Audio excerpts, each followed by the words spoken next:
Well, first of all, I want to make an apology. This was supposed to be a talk on Jungian psychology, quantum physics, and art. I am not an atomic physicist by any stretch of the imagination. I am not a Jungian analyst, but as you can see, I am an artist. So with those preview words, I actually want to start out with quantum physics. Do you know what quanta is? Quanta are small objects. They're like qualities, all right? But to understand quantum physics, you have to back up a little bit and go back into history a ways. You have to talk about Isaac Newton and gravity. I mean, we all know the story about him sitting under the apple tree and the apple falling down on his head and him developing his theories on gravity, all right? If you go back even a little further than that, you start talking about the Cartesian elements in physics. Now, Descartes was a phenomenal man. He more or less set up algebra, calculus. He did a lot of work in optics. He is the one who said, I think, therefore I am. All right. What that means is that you start out with a rational point of view when you look at the world. Things are very definite. I mean, you got apples here, you got oranges here, you have a chair, you all came in a car. All of those things grew out of this rational way of looking at the universe. Very specific, very solid, even down to atoms with, you know, a proton and a neutron whizzing around an atom. It got down even to that level. Okay, now those all answered very fundamental questions for us. It makes our life a lot easier. It makes everything around us, you know, made all this stuff. But science has grown from there, and the machinery of science has gotten much more sophisticated. In other words, things have been broken down into smaller and smaller bits. And so when you wind up with quantum physics, what you wind up with are not things anymore. What you wind up with are probabilities, maybes, kind ofs. They're not stable and solid and definable. They're not the rational thing that Descartes was talking about. Something else was going on. Well, now what quantum physics actually says is that, you know, rather than being just two little protons, neutrons flying around a core, there are actually more like 200 of them. And some of these are very sophisticated, hard to pin down. As a matter of fact, they're impossible to pin down. Now that's an interesting idea. You go from something that Descartes says is a very solid object that gave us all of our things here, to something that can't be pinned down. We're talking about a different way of looking at the world. All right.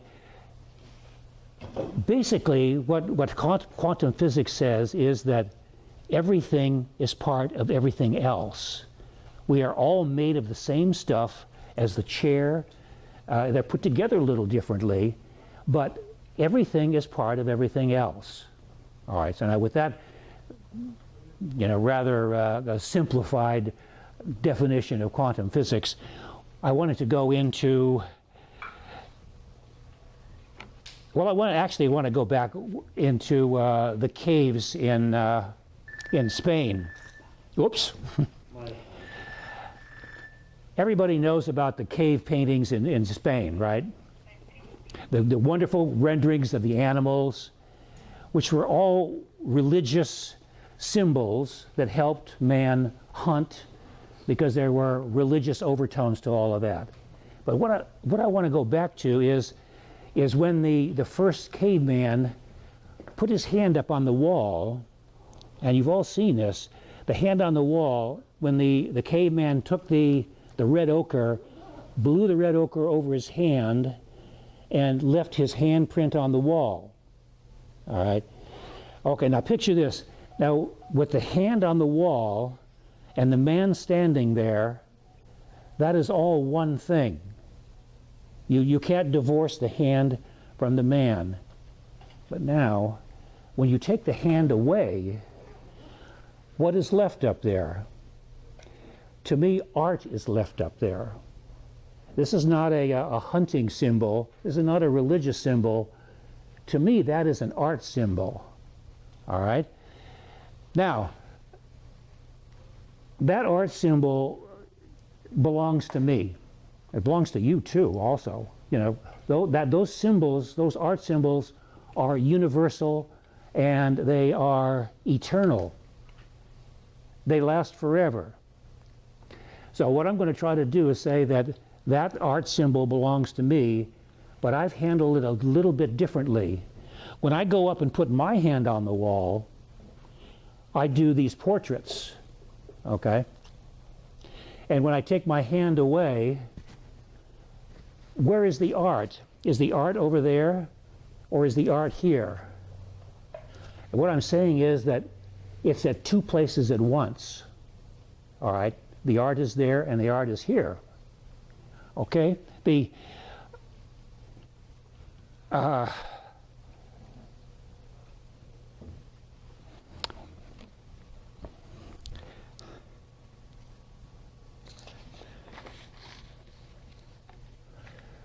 That's what quantum physics says also, is that two things can happen at once. One of the famous experiments in quantum physics is when Einstein worked with light. And light can be looked at, and it's a wave. But as soon as you say, okay, the wave is here, what happens is that the wave changes into an object, into a thing. All right. So, and then if you look at it and you say, well, it exists in here and it's right here as a thing, it magically turns into a wave again. So what quantum physics says is that things in the universe can be two things at once, at the same time. They just have different properties. And what is the influence that changes the wave into an object or into a particle? Man's looking at it. Man's signifying it, saying it's here. So man participates in changing light waves from waves into particles. And what I'm saying is that the relationship between the artwork, the handprint on the wall, and the physical being are interchangeable. They're not the same thing. They're different versions of the same thing. Yeah.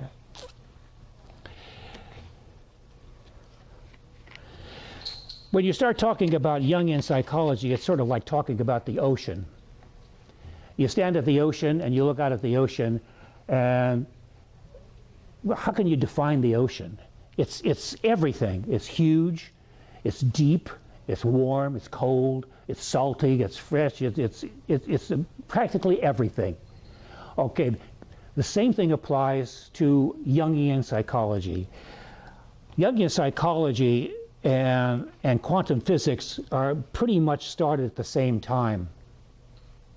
A little bit off, a few years off, but they're basically different ways of trying to explain the human condition using different terms, all right?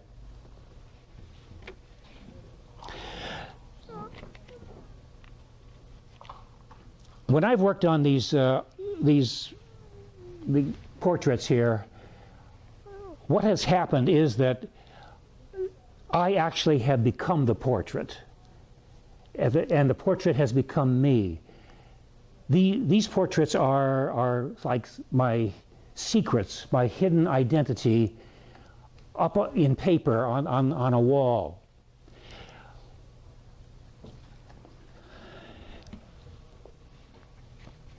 Well, I wanted to talk about Jungian terms a little bit. I think that's only fair.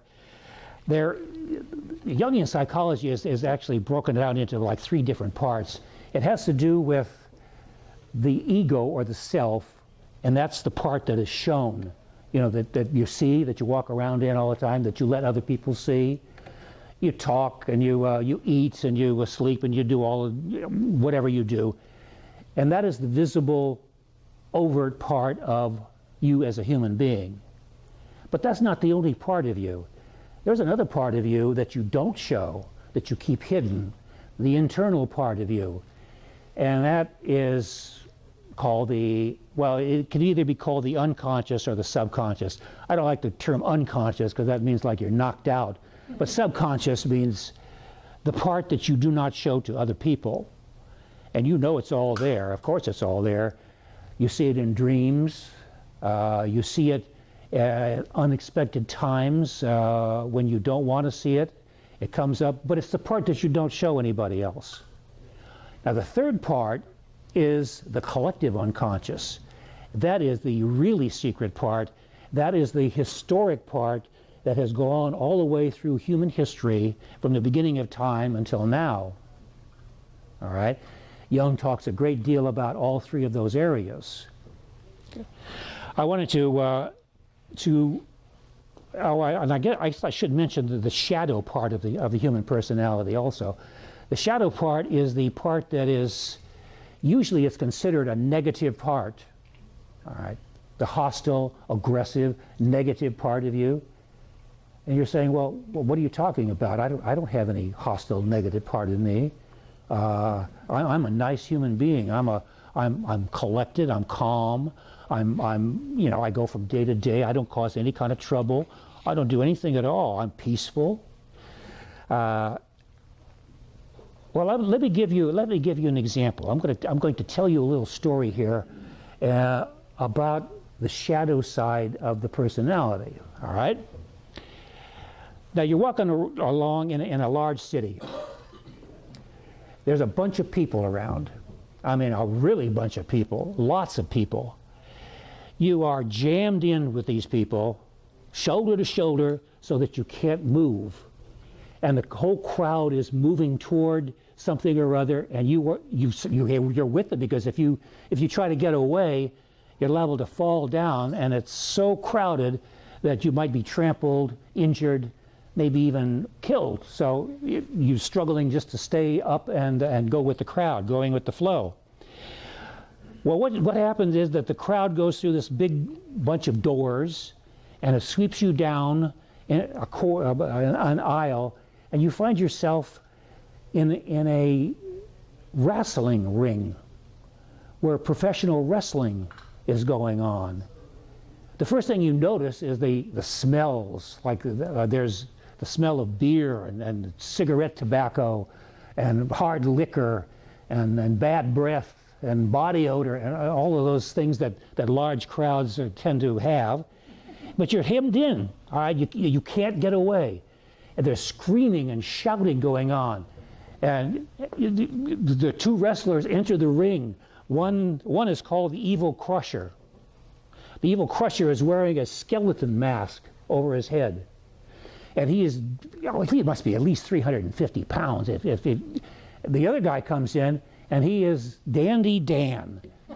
And he's wearing patriotic shorts, the red, white, and blue shorts, long blonde hair, a beautiful human being, another 350 pounds. Well, when these 2 get at it, we're talking bodies crashing, sweat, saliva. We're talking odors that are unbelievable. And then all of a sudden, wham, down one of them goes. And the referee says, 1, 2, 3, the bout is over. All right, the bout is over. There's a sigh of relief from the whole crowd. The crowd disperses a little bit. You see a way to get out. You elbow your way out of the crowd. You work your way out, and you're outside again, out into the night air. You breathe a sigh of relief. My God, how did I get into that? What happened in there? Why was I? Now, what did you feel anything when I told that little story? Are you angry with me because I told that story? No? No? Okay, that is the shadow side of the human personality in kind of a silly little form. Now, you're not going to go into the wrestling ring, but there are times in your life when that same sort of feeling has come to you and you have no way of getting out of it, no way of coping with it. It overwhelms you. All right? That's the shadow side of the personality.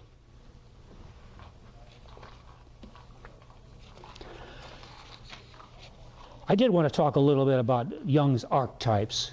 Now, archetypes are classic ideas that apply on huge scales.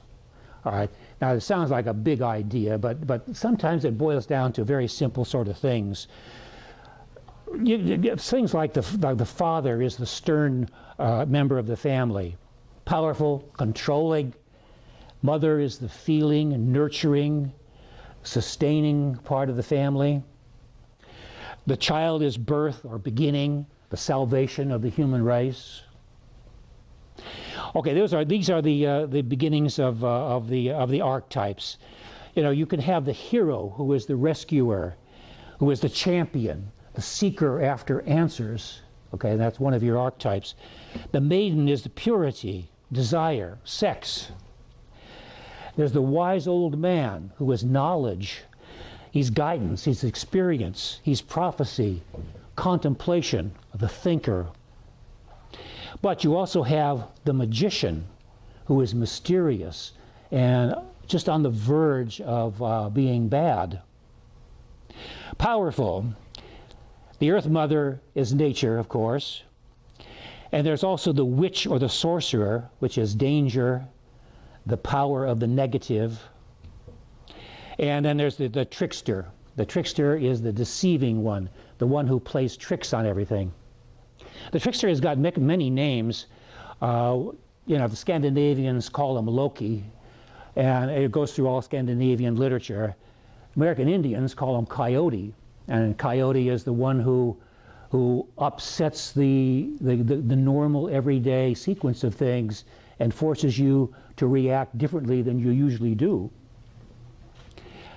Okay, all of these stories have potentialities, and they just pop up now and then. Some of the stories have to do with knights and dragons. Robin Hood is one of the famous stories. The mob in the concrete jungle, which I kind of gave you a little taste of. Jesus and John the Baptist in the wilderness is another archetypal story. The Batman and Joker, another archetypal kind of story, good versus evil. All right. You can't really get on in life without being able to accept and to somehow control, or at least try to control, the shadow part of your life with your everyday, common, day-to-day life. There's something called the anima and the animus. The anima is the female side of the male personality. A lot of men don't want to admit this, but it's true. All men have got some female characteristics. Usually they're deep down and hidden, but they're there. And the same thing goes for women. Women have some male characteristics, the animus characteristics. I wanted to talk a little bit about synchronicity, which is one of Jung's more famous categories of investigation. Jung wrote a lot of books. He was not only a psychiatrist, he was a historian, and he had many books published by the Bollingen Foundation about his ideas. And I've read through most of those things, and I swear that some of that stuff is like reading poetry. It goes into the background of his ideas, not only his ideas, but of the cultural ideas that grew out of the various areas that he looked at, the various kinds of people he looked at. Synchronicity is a very interesting phenomenon. Things happen when they seems like they shouldn't happen, but they have happened so closely together that they're somehow connected. And I had a couple of examples which are kind of interesting. In 1900, Freud's psychoanalysis and Max Planck's theories on quantum physics were presented to the world, roughly in 1900, give or few, a year or two, but very close a connection there. In 1903, Ford produced his first mass-produced automobile. Well, that was the same year that the Wright brothers flew in North Carolina. All right. 1905, Einstein's relativity theory was presented to the world, and that was when Matisse's modern art also hit the world. All right, at the same time, practically the same year. 1910, Picasso started Cubism, and Kandinsky started non-objective art, abstract expressionism. 1914, James Joyce published Dubliners. 1914, we all know that date. That was World War I. Now, these synchronistic dates, you wouldn't think they would have much of a connection, but if you look into that, sometimes, like, scientific theories happen like the DNA spiral happened at the same time in London and in, I think it was New York, all practically the same day. Two different people were doing the same thing, and they both found the spiral DNA gene theory simultaneously. I wanted to talk just a minute on what Jung thought about modern art. He didn't have very much good to say about modern art, to tell you the truth. He said that modern art was subjective, that it was too much abstraction, that it was fragmentary, that it had a lot of ugliness in it. All right. When he talked about Picasso's work, he says Picasso's work was ugly, sick, grotesque, incomprehensible, banal, and a cold fog over a desolate moor. Okay, now this is Jung talking about Picasso, all right? Well, hold that thought for a minute. And he said of James Joyce, James Joyce, he said that the Ulysses was ironic, sardonic, virulent, contemptuous, sad, despairing, and bitter. And this is what he had to say about modern literature. All right. Jung admitted that he was a rock-solid conservative. All right. As soon as you say you're a rock-solid anything, what you've done is you have cut off a whole portion of the world, and you refuse to think about it. That's not good. That's not really good. So even though Jung is a famous psychiatrist, his views on art are not my views on art, and I doubt if they're your views on art either. All right. Well, now I'm comfortable with Picasso and what he said about a portrait he did of Gertrude Stein. He did a portrait in his style, and he took it to Gertrude Stein, and he showed it to her, and she said, "That doesn't look like me at all." All right. So this is what Picasso said to Gertrude Stein in reply to that. He said, "You will look like that." Well, now, did he mean that her eyes would go on one side of her head and that her head would turn into a concrete block? No, he didn't mean that at all. What he meant was that if she grew up enough artistically to be able to look with different eyes, she would be able to see what Picasso was talking about when he painted her portrait. She wasn't ready for his portrait yet. All right. So I like that definition a lot better. Oh, I wanted to mention Salvador Dali also. I have to kind of put him in here too. Salvador Dali was very interested in science as a young man. He took all the science magazines and read about all of the science stuff going on, followed things very, very closely. Some of his art, his surrealistic art, had to do with the science of the time. You remember the famous one about the melting watches over the side of the table? That was the persistence of memory. That was in terms of of hold on here. That was when Einstein came out with his theory of relativity, and he talked about time and how time can be changed depending on where you are or how fast you're traveling. Okay, that was Salvador Dali's surrealistic interpretation of Einstein's theory of relativity.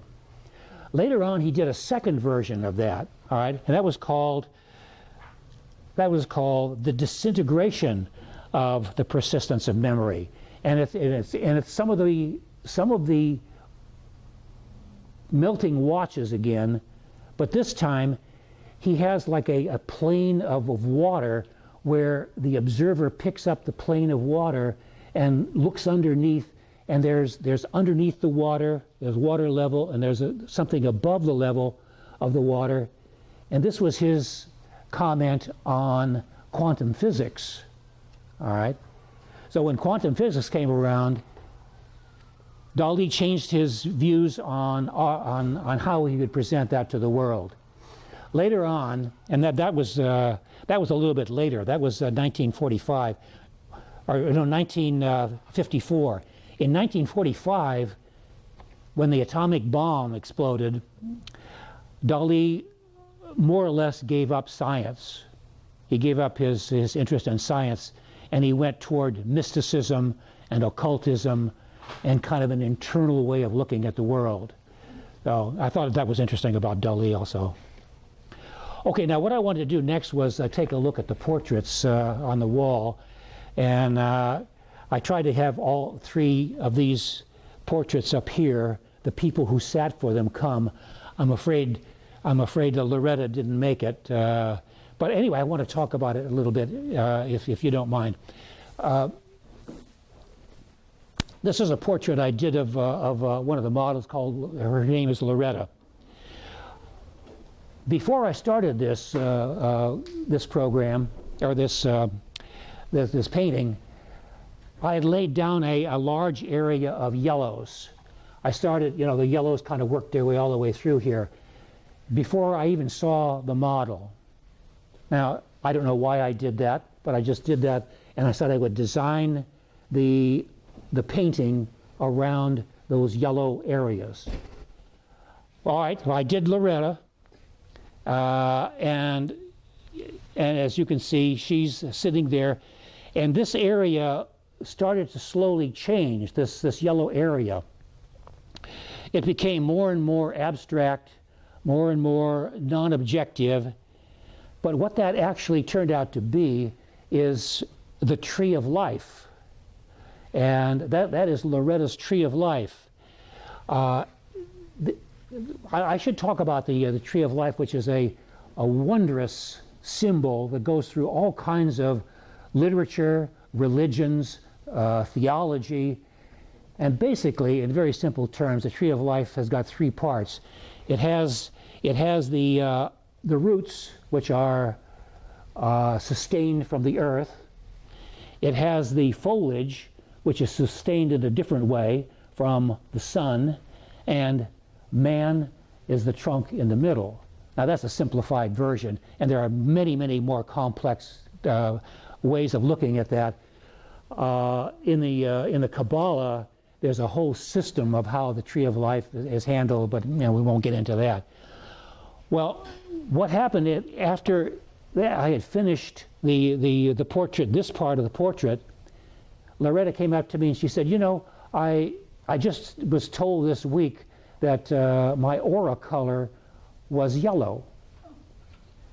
So now why did I put down yellow and bring in yellow and know that it was Loretta's aura color?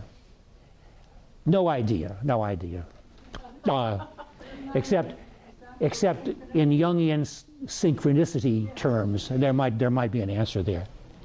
Okay, now I want to move on to one of our guests here today, and this is Judy. Judy, would you come on up here for a second?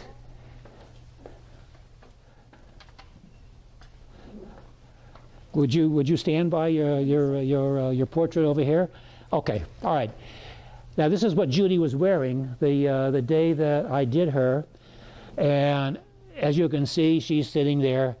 What I did was I took her glasses off, though, because I wanted her to look innocent, and I'll tell you I'll tell you why. I'll tell you why. All right.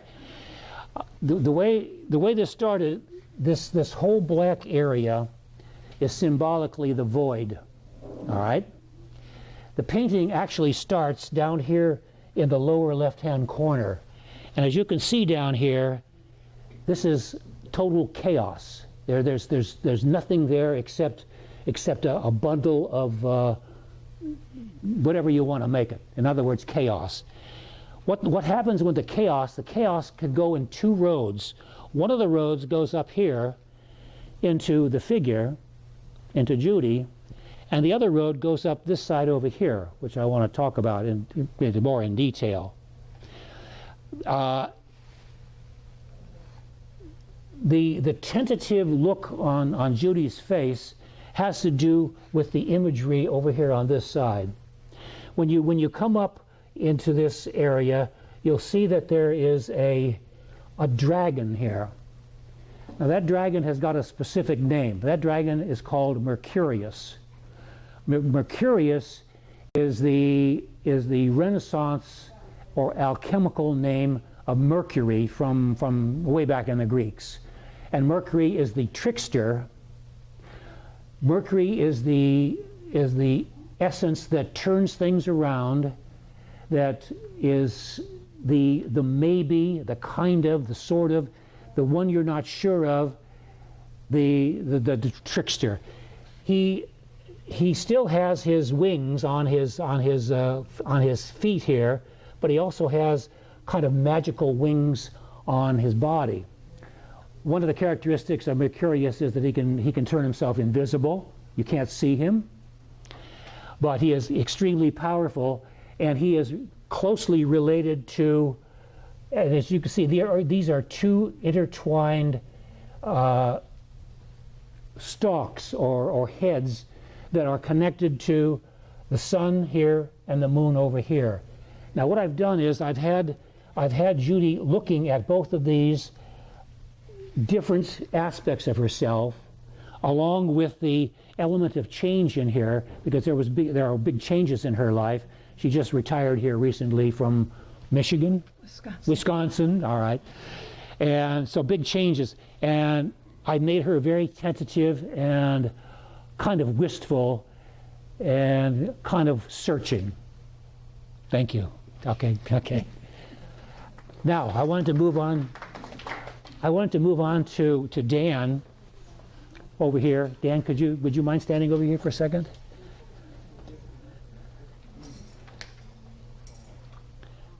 Yeah, you can stand on this side over here.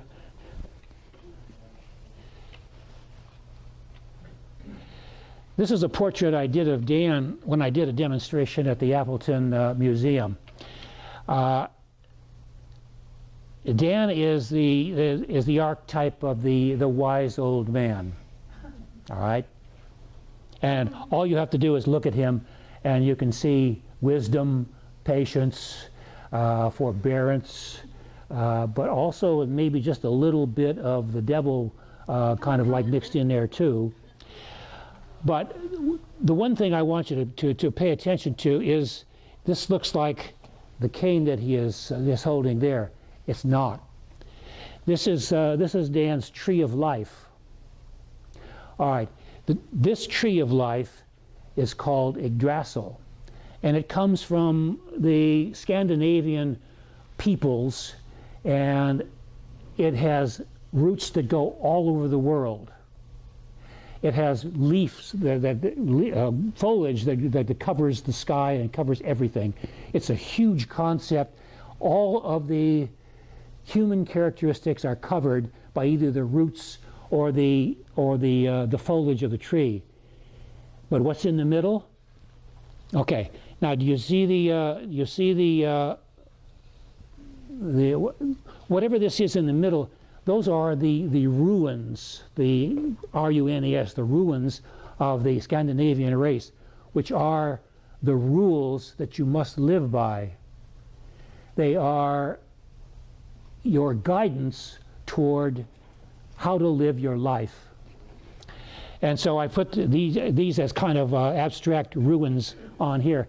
And according to the Scandinavian epic, whoever holds a branch of the Yggdrasil, which is the tree of life, is the king, but also has a responsibility for telling everybody the correct way to run your life and making sure that everything runs smoothly. And if not, it also has the power to destroy. It has the power to create, it has the power to destroy. So this is Yggdrasil, and this is Dan. Okay? Okay.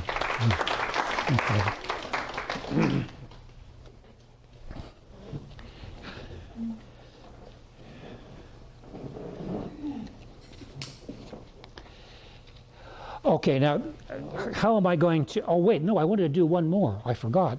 I wanted to do just a little bit on Mary Magdalene over here. This is the penitent Mary Magdalene. I did this from the sculpture that Donatello did in roughly 1450. This is one of the few wooden sculptures that has survived from 1450. If you've never Googled that, do so. It is an amazing piece of work. Now, usually Mary Magdalene is pictured as young, healthy, well-dressed, you know, a compatriot of Jesus. Well, Donatello handled Mary Magdalene in a much different way. This is Mary Magdalene after she has been in the desert for 30 years, atoning for her sins. She was not a very nice lady. She spent 30 years in the desert, and then she comes back into society again. And as you can see, all of her clothing here, that's not clothing, that's her hair. Her hair is the only covering of her body. Okay, now this is the shadow side of the traditional way of looking at Mary Magdalene. So Donatello was very famous for doing very classic kind of sculptures, probably one of the most famous being the David that slew Goliath. You remember that one? That's the one where David is a very feminine, you know, nice, slim, the one that has the hat with the flowers. He's holding the sword, and he's holding the sword over Goliath's head, which he's standing on. Okay, now this, to me anyway, this is an exact Jungian image for the animus of Donatello, his feminine side. Even though David is a killer, he killed Goliath, he pictures him as this slim, almost feminine youth. All right. Okay, now I'm going to try to pull this all together here and for a few minutes.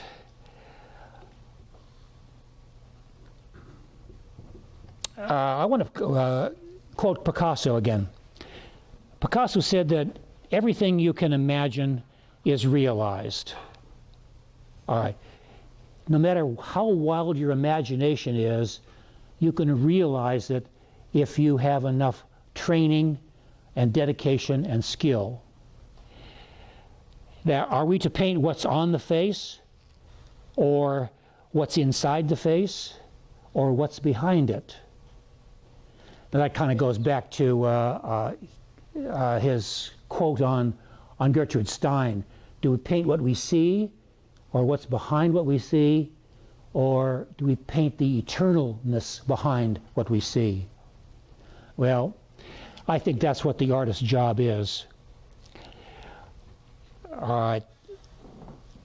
Now, what I'm going to propose is that the handprint on the wall in the cave was my handprint, but it was also your handprint. It's all of our handprints.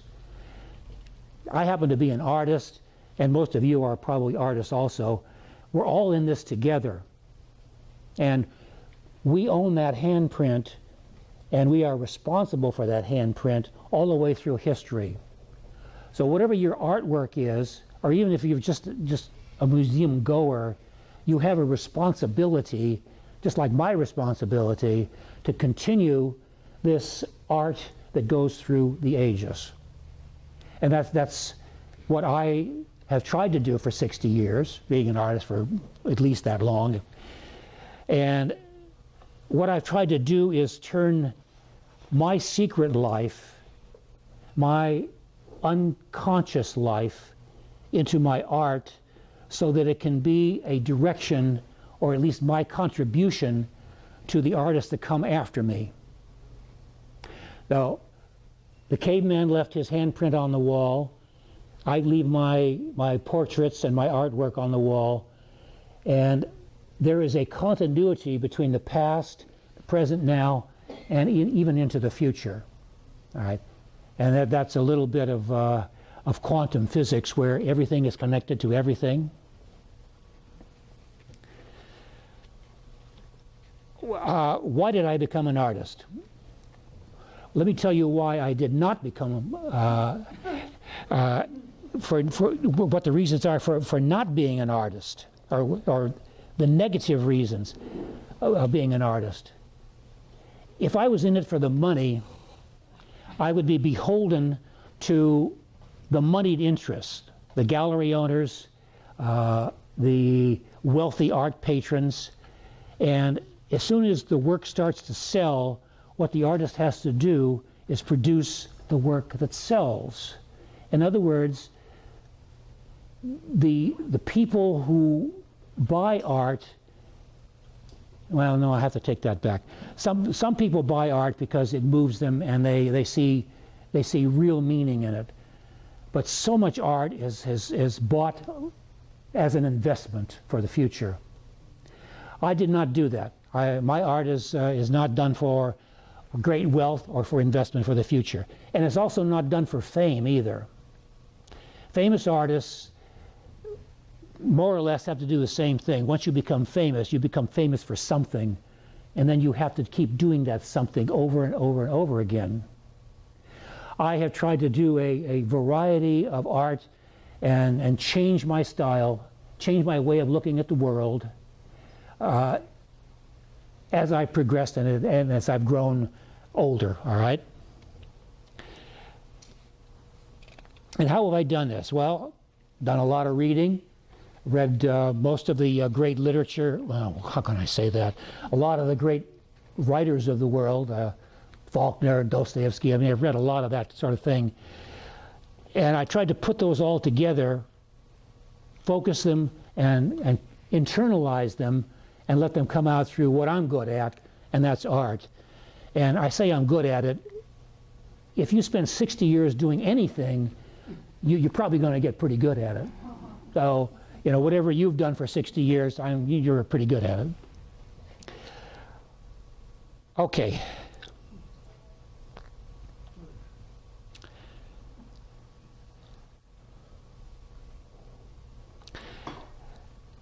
Well, I just want to read you the last sentence in my notes here. Something told me 60 years ago that art was my fate. Now, I don't know what it was, but it was clear, and there was no doubt about it in my mind ever about what I was supposed to do. Some people are cursed or blessed with hearing this message, but once that message from the unconscious is heard, it's very difficult to ignore, because it's a subtle and harping mistress, and it never lets you go. And I've been a producing artist almost every day for 60 years. I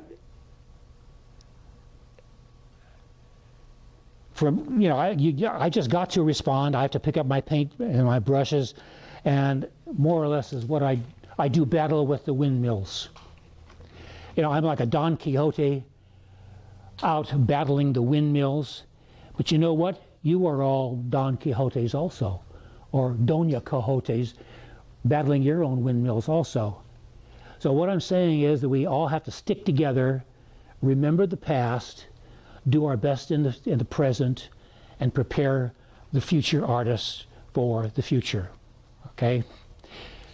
Now, what I wanted to do for just a couple of minutes here is I wanted to do a couple of drawings. One of the things that I do, oh, I should have put these out, but these are little drawings, very quick pen and ink drawings that I have done of the various models there.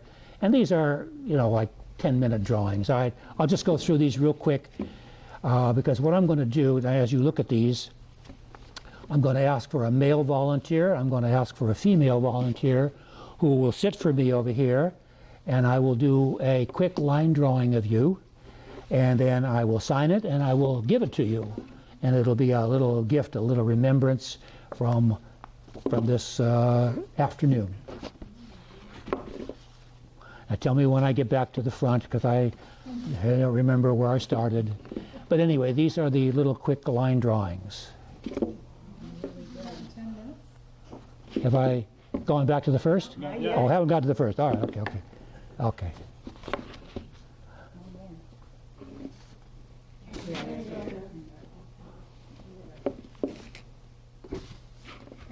Is that it? Okay, all right, okay. All right, I'm going to just ask you to, I'll put a chair over here, ask you to sit there, and I'm going to sit in this chair over here, and I'll be working on this pad, and you can probably see me. What I would like you to do, though, is talk to me a little bit so I know a little bit about you. When the models come in, they talk a little bit, and you have sort of a sense of what they are. You look at the face, you look at the posture, you look at the clothing, and it kind of does tell you a little bit about what the person is internally. And what I try to do is interpret those things, put them into quick drawings, and hope for the best. So if there's anybody who would like to, sir, why don't you be first? You have a very, if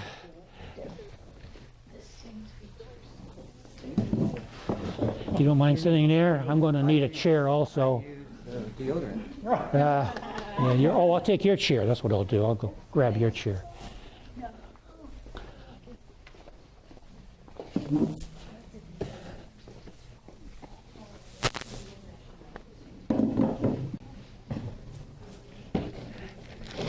And I just use these plain old Sharpie pens, and as you can see, they're various sizes, widths, and I usually start with the finer ones and then do embellishments with the larger ones.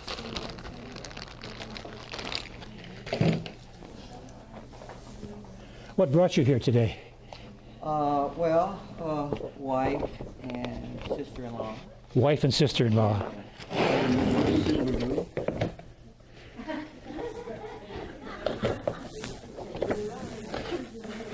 Now that didn't work very well. Wait a minute here.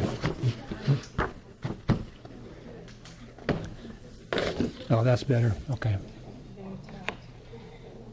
So you mentioned that you like a little dialogue about me. Well, to start off with, Now wait. No, before you start, okay.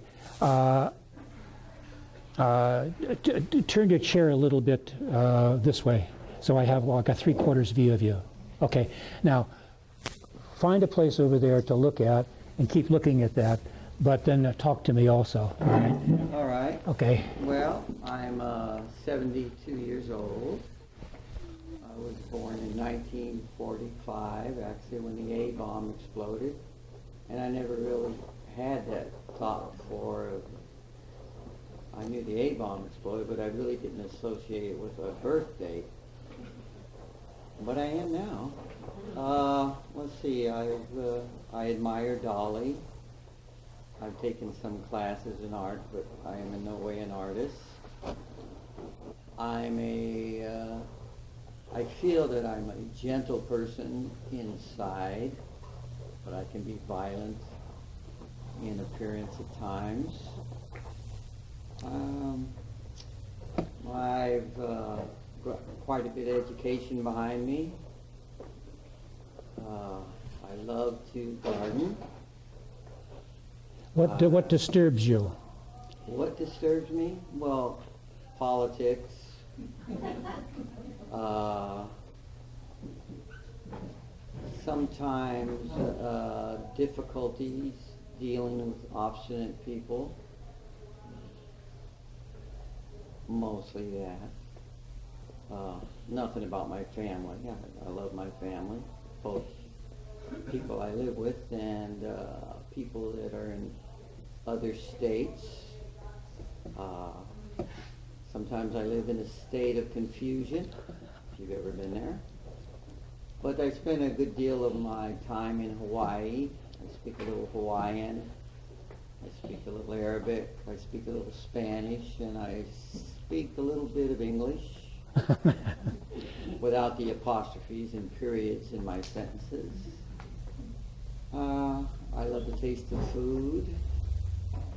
I love colorful art, although my artistic choices are back and forth between abstract and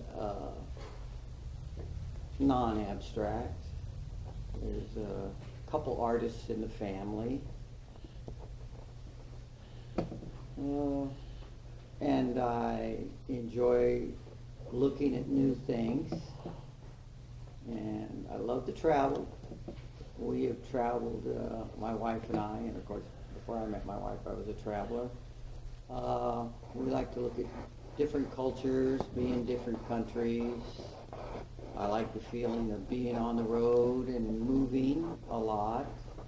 Stability hasn't been a big draw in my life, other than marriage. That's what I was thinking about to do. Let's see, what else? Colors? Oh, what colors do I like? I like a nice turquoise, or I like an early morning sunrise, or a sunset. I like to think of myself as a slovenly Dapper Dan. So there you go. I've been known to wear bow ties and purple sunglasses, but not every day. I like belts, but you don't see me wearing belts all the time. Oh, I'm a veteran of the war, a combat veteran. Many people knew here or experienced or had somebody in the Vietnam conflict. I had several ribbons, but they were taken away during the administrative,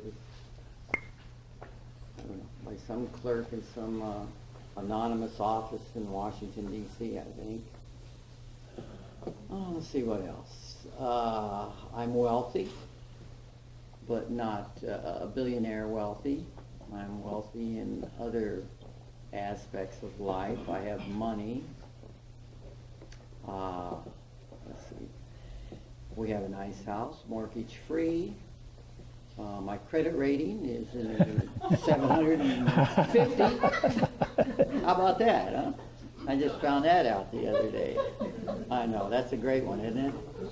It's from one of those companies that was hacked. So we're waiting to see where that's going to take us. I love to play chess, although I'm not a very successful chess player. I love to play cribbage, although recently I wasn't very successful. I think the world of art in itself is, some people can fathom art, but I still think it's an unfathomable kind of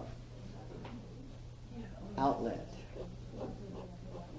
I've tried my hand at art, watercolors and acrylics, but I find myself turning out more like cartoon characters than anything that resembles anything that walks. So, how's that so far? If you could change one thing in the world, what would you change?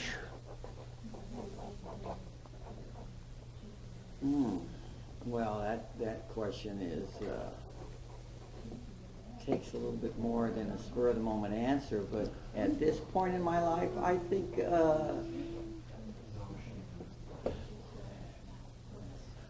think I would like to have more water in the world than earth, than dirt.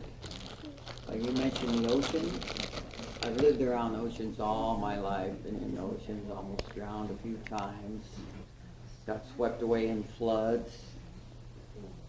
I think that if I was going to change anything, I would encourage the ice to melt faster so we'd have more oceans to live upon. Mm. I kind of like it. If you ever, I guess that comes from living an island life.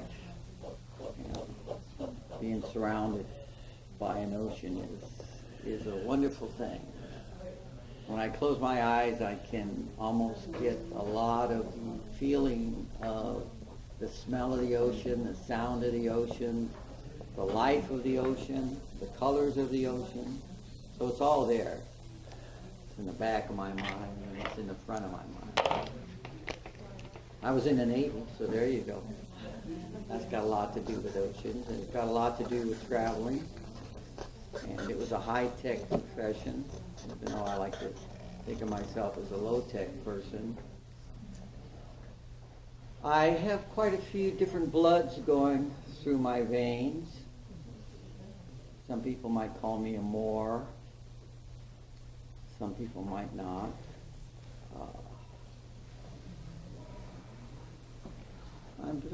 I'm peaceful with myself in the position I'm in right now. So are there questions? That's you can't ask for anything more than that. If you are peaceful in yourself, you are a fortunate man. Well, thank you. Yeah, I feel at peace with myself. Okay, this is quite quick here. Under 10 minutes? Wow. Yeah. He caught me, huh? Caught the noble, the long, the Pinocchio and What is your name? Eli. Eli? Eli. Okay, there you go, young man. Oh, yeah. Look at that, folks. Okay. Thank you. Oh, yeah. Oh, my pleasure. Appreciate it. Wow. I want to get your phone number. We might play a game of chess. Okay. All right? All right. Okay. I'll be it. All right, now, female. Now, let me. No, I've done her already. If I've done one of you, I won't do another I one. don't have my hand up. Oh, well, he put your hand up for you. It's my hand that went up. Your hand is up? I will, but I think it's going to be hard talking straight about myself the whole time. Oh, no, that doesn't matter. That doesn't matter. How are you at talking? Well, I'm fairly old, so I don't know how good my voice carries. Oh, that doesn't matter. No, it's nice and As far quiet. as And talking, I'm soon going to be 87 years old, so I've got a lot I could tell. you have 3 years on me. Wow. 3 years on me. Yes. Why don't you come up, ma'am? What is your name? Elizabeth. Maxine Mills. Elizabeth. little store. Do you go by Elizabeth or Liz or Well, they call me Elizabeth here, and my family calls me Maxine. which would you like to be? I live two different aliases here. All right. Okay. Wow, she's quantum. Come on over.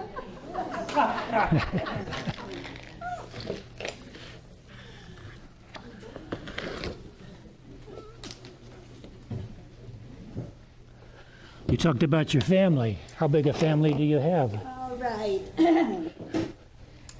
I am a widow.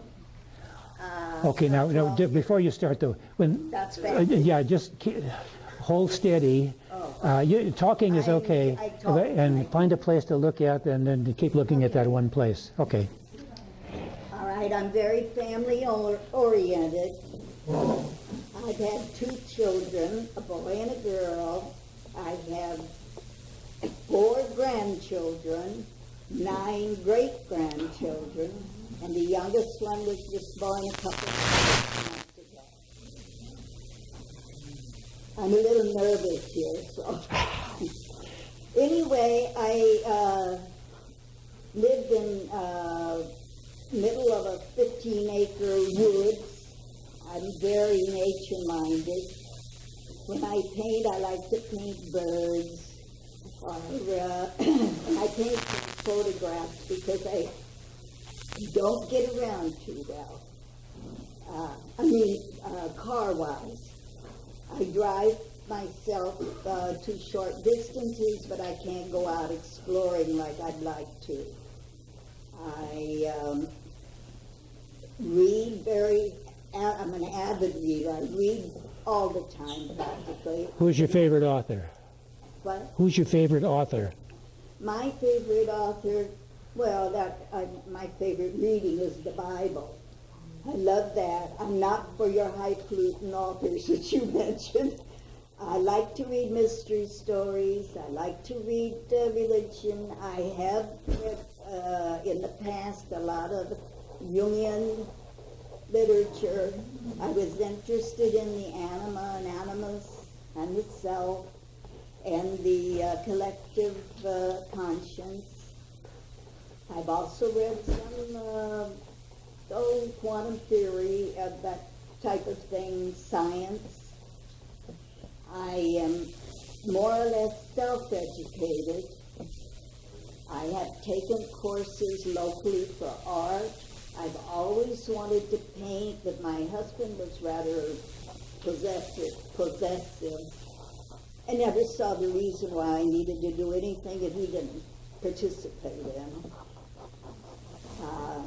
I live very near part of my family, and the rest of it keeps close in touch. I do not paint a whole lot of pictures because I'm slow at painting, and my family likes to take my paintings. In other words, I don't paint to sell anything. I paint because I have that urge inside me that says you've got to put this down on paper because it's pretty, because it's alluring, because you just can't express it any other way. I wish I had started earlier so that I could have learned a lot more. I try now. I came today to see what I could learn here. I like to keep my mind busy. I do crossword puzzles, Sudoku, jigsaw puzzles. That's my spare time when I'm not painting. I have 3 cats, one of which drives me crazy. I take good care of them. I never seemed to care much for cats before, but I've learned a lot from them. They are unique animals. I would never have credited them with such intelligence. Curious, of course. And I love just talking to people, but I'm not very good at getting acquainted. I don't hear too well anymore, but my health is excellent. I take very little medication, see very few doctors. I don't know how to put it in words. I'm a Jesus follower, which means I pray for other people a lot. I'm interested in other people's lives. I like to hear their story. As I said, I've been a widow 12 years. I was married for 55 years to my husband. 50 years we lived in the same place. I've lived here in Florida for 17 years. I own other acreage besides where I live, and my son, daughter-in-law live very close to me, which means I see them every day. And I come to the art center here to paint. I paint with oils, watercolor, acrylics. I like to do some decorative artists, little wooden boxes. I paint on canvas. I take care of my own house, do all my own housework, run errands once in a while for my daughter-in-law. And I don't know what else you want to know. I've had a long life. I can't complain at any of it. Like anyone else, it's had its ups and downs. I have had breast cancer. 1 year in the left breast, and then also had it later on. Actually, the year my husband was dying, it hit me in the right breast. I recovered fully. I'm on no medication, like I said, except a little blood pressure medicine. And people are amazed that I get around as good as I do. But that's only the older people who sit at home and don't do anything. I think that's the secret of getting old in a nice way, is keep busy, keep your mind active, learn things, read a lot, and listen to other people. There's not much I can do for other people anymore, so I pray for them. My birthday is actually on the 27th of this month. I lived in Illinois for about 50 years of that life, or longer rather, because that's where I was born. For a while, we owned property up in Wisconsin. I loved it. It was a farm, deer, and I have deer now. I can open my front door and find a deer standing just about 8 feet from me. There's raccoons, there's possums, come to visit. We even have some of these wild Florida hogs come through. And of course the birds are all around. My favorite is the hummingbird. I put out feeders for the hummingbirds, and it seems like they show up every year. I sometimes think they're the same ones. And when they show up, quite often they'll come up to my kitchen window as if to say, we're here, where's the food? And I've found they do that even when they're getting ready to leave. They seem to come over and start saying, it's almost time now, we're going to leave. So they make for an interesting life. If you've never watched the deer, I had one come, a doe, and have her baby right out from my house. And I was amazed. She had it one day. She moved up and down a little short area. Next thing you know, the next day she left and left her little baby. I thought, well, that's not very nice. But she was back. She left him laying out there in an area where I had fenced off. It was actually a dog run. So he was okay. And it wasn't long, and the rest of the little herd she ran with came back and got her. Okay, my dear, you're done. Thank you.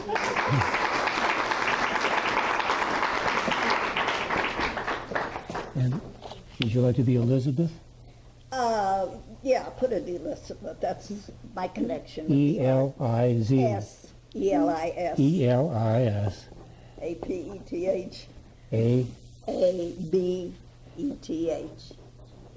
Mills. I'll just put the first Okay. name. My heritage, by the way, I am part German, Swiss, French, and American Indian. Thank you, my Thank dear. you Thank very you. much. Thank you. Okay. Almost done.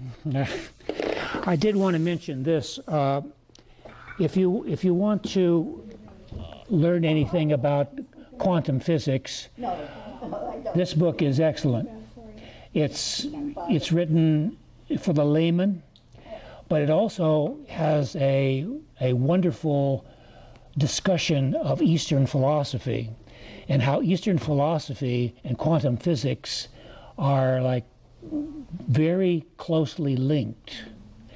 Very, very famous author, has sold over 1 million of these in all kinds of languages. So if you want to learn about quantum physics, Capra, Freehof Capra, Capra, yeah. I'm sorry? Somebody asked the name. I can't hear you. The umbrella? What about the umbrella? The picture. Oh, that's right. Oh, yeah, yeah, yeah. I also wanted to, I'm a graphic artist, but I also wanted to mention this. This was done by our, oops. Okay. This is Larry's picture of Mary. Mary is 90 years old. She is a street performer, a tarot reader. She was into Eastern meditation, and she goes to the drum circle at Fort Island Beach when the drum circle happens. Larry took this out there, and I wanted to show you that photography, this is deeper level than what a photograph usually is. Photograph is usually just what you see, and that's it. Larry has gone deeper into some sort of a magical area that pictures Mary the way I would picture her, on a subconscious, almost a prize of life, of electricity, and something that is dramatically alive. So I brought this in to show it to you. I think it's a marvelous piece of work. Okay. One more thing. Wait. No, one more thing. One more little thing. This is a book that I wrote. This is kind of like a comic book. It's a graphic novel on my background as an artist. It is sort of like on a light theme, goes over my career, puts in a little magic, and I just wanted to show you that at the very end, I wanted to show you my personal artistic tree of life. And there are a couple of things, and you can take a look at that. And I'm a little bit embarrassed, but this was taken of me when I was a student at Cal in Berkeley, with dark hair and young and everything, and so anyway, if you'd like a copy of this, I'd be glad to sign it. And yeah, it's $10 if you want to get one of these as a little souvenir. But that's it, ladies and gentlemen. Thank you for coming.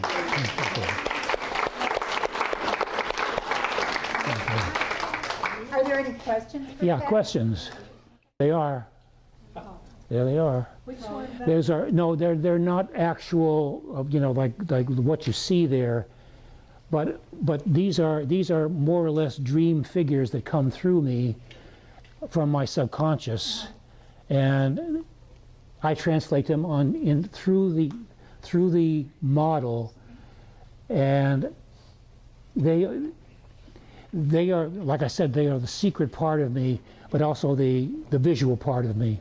So do you incorporate some of the images from the dream in the same picture? No, I know that's kind of impossible for me. I can't do that. So, Are any of these more dark to you than, that we might not see, but for you they feel darker somehow subconsciously?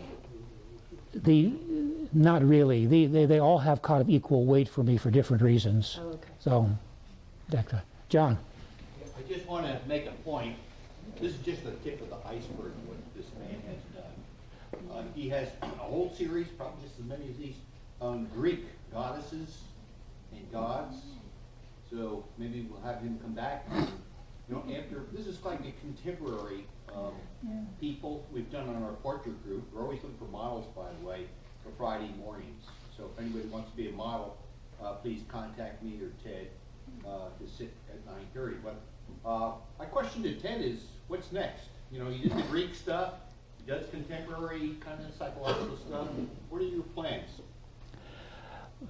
Oh, John, that's an embarrassing question. I work in many mediums. I do the portraits. I've done non-objective art, abstract expressionism. I have a background, kind of a background in the Russian Orthodox Church, so I was interested in icons, and I've done modern versions of icons in the old classic tradition on boards and egg tempera and all that kind of stuff. And I've done literally hundreds of pen and ink drawings, which are even more Jungian oriented than what you see on the wall here. So I've done a little bit of everything, and I have there's no immediate thing in the future. I just kind of play it by ear. Yes, ma'am. Is the color part of your portraits, is that acrylics? Yeah, these are all acrylics. Yes, they're all acrylics. Yeah. Yes, sir. In your early days at Berserkly, Yeah, Berserkly. No, I missed the free speech stuff. I was a little after that. so when you started out, Or before that. I'm sorry. Before that. what You're was trying to your, catch up to the picture on your book. Oh, what was your model when you were first starting out? You started out abstract or figure painter, or was you just It was a complete abstract expressionism. In Berkeley in the late 50s, it was completely abstract expressionism from New York transferred into California. Wow. Yeah. So my training and background is abstract expressionism, but well, like I said, the icons and the pen and ink drawings go back to when I was a kid. I had contact with the Russian Orthodox Church. So. there's a lot you said about doodling. Are you an avid doodler too? Doodles, you know, when you're on a telephone. No, not really. No. If I do any kind of doodling, it would be the pen and ink drawings. But by the time they're done, they're very finished. They're not doodles anymore. No. Okay. Yes, ma'am. What artist influenced you? Well, probably the artist that influenced me most is Albrecht Dürer, the genius graphic artist. I did a lecture on Dürer, and he is. I don't think anybody has ever touched him as far as drawing and composition skills are.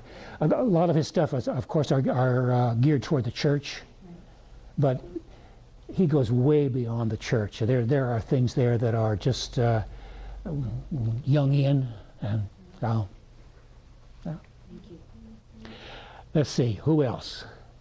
Well, Picasso, of course. Picasso is a big influence. Another one of those international all-time geniuses. Michelangelo, the standard classical artists. You can learn a lot from them also. Dan? What do you know about the three-handed Madonna? The three-handed? Madonna. Nothing. I don't even know what it is. It's one of the Russian icons. And it's Mary holding the baby Jesus, but there's another hand over. No idea. I don't know that one. No, yeah, I don't know that one. Okay? Yes, ma'am. When you do an abstract, do you have an idea of what you're going to paint before you paint it, or do you just let it happen? I have no idea. I start and I put various things down, and then I start looking at it, and it starts talking back to me. Right. Remember I said like half of me is there and half of me is here? That part starts talking to me, and it tells me what to do. Same thing on the areas on these things. I get to a certain point, and something will tell me exactly what to do. And I've been at this long enough so that I have confidence that I know what I'm doing now. So, and that's not braggadocio. That's just, I mean, when you've been doing something for 60 years, like I said, you pretty much know what you're going, what you are, and what you're doing. So, I have confidence now in what I'm doing. So. How do you know, when do you know when it's finished? When do you determine you're done with that? Oh, that's a very good question. That is probably one of the hardest questions for an artist, is when to stop. Because it's so easy to go to where you should have stopped and take it further, and then you can just forget it. You know, it's terrible, and you might as well start over. So that's part of the background of training, is you train yourself to know when to stop. How long usually, depends on the medium, how long do you, I mean, I work like 4 or 5 pieces at a time because of how long it takes to draw eyes and whatever, but how long do you spend time on hours or days or weeks? Sometimes it takes. Oh, I have things, one of the things I do is I work on something for a while, then I turn it to the wall. Okay, then I go back in a week and I turn around and I see exactly what's wrong with it. And then I turn, work on it a little bit more, do the same thing until finally you can't do anymore. Right. So you're done. Yeah. If you were to select one painting, acrylic frame, put into a time capsule, which one would you select? It would probably be one of my pen and ink drawings, which was down here in September, and it's a classic kind of male-female superimposition with a male and female figure blended into each other, so it's half male and half female, and there are very much Dürer influenced angels and walls and architecture around it, but that is probably the clearest and the most dramatic Jungian thing, and that's the one I would probably put in.